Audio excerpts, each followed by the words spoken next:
Tekbir! Allahu Ekber! Tekbir! Allahu Ekber! Halis Özelçi hocamıza çok teşekkür ediyoruz bu güzel Kur'an-ı Kerim tilavetlerinden ötürü.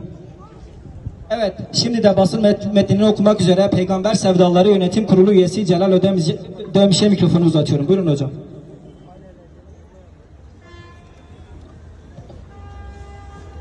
Bismillahirrahmanirrahim. Vakfımızın Dünya Kudüs Günü basın açıklaması. Tekbir! Allahu Ekber! Tekbir! Allahu Ekber! Tekbir! Allahu Ekber! Yerin ve göğün yegane sahibi olan Yüce Rabbimize hamdü senalar, rehberimiz Hazreti Muhammed Mustafa'ya salatu selam olsun. Ve yine selam onun ehli beytine, ashabına, salihlere, şehitlere, sıddıklara ve yüreği Kudüs aşkı için çarpan tüm Müslümanlara olsun. Kudüs eksenimizdir. Kudüs ve Mescid-i Aksa, Allah Celle Celaluhu'nun mukaddes kıldığı mekan, Müslümanların ilk kıblesi, 3. Harem-i Şerif ve Kutlu Nebi'nin miraç noktasıdır. Kudüs, Müslümanların ümmetin vahdet ve birliğinin sembolüdür. Ümmet onunla izzet kazanır ve onsuz da esareti yaşar.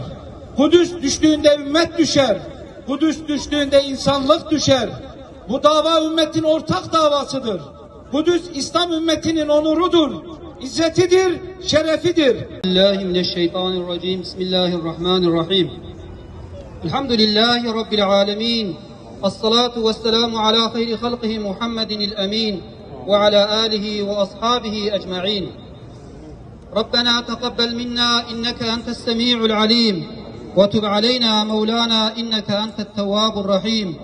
واهدنا ووفقنا إلى الحق وإلى طريق مستقيم ببركة القرآن العظيم وبحرمة من أرسلته رحمة للعالمين يا رب العالمين. Allah'ım bizler sana hamd etmek, sana şükür etmek ve seni zikretmek için burada toplanmış bulunuyoruz. Allah'ım bize hakkı hak olarak göster ve bize hakka tabi olanlardan eyle. Amin. Bize batılı batıl olarak göster ve bizi batıldan kaçanlardan eyle. Amin. Bizi iyilik yaptığında sevinen, kötülük işlediğinde pişman olup af dileyen kullarından eyle Allah'ım. Amin. Allah'ım sana açılan ellerimizi boş çevirme ya Rabbi. Amin. Ya Rabbi sana muhtaç, sana müştak, dergahına el açıp yalvaran bu aciz kulların dualarını kabul et. Amin. Ya Rab bizi hidayet olanlarla beraber hidayet et. Amin. Ya Rab bizi dost edindiğin kişilerle dost et. Çünkü öyle inanıyoruz ki senin dost edindiğin kişiler zelil olmaz. Düşmanların ise asla izzet bulmazlar.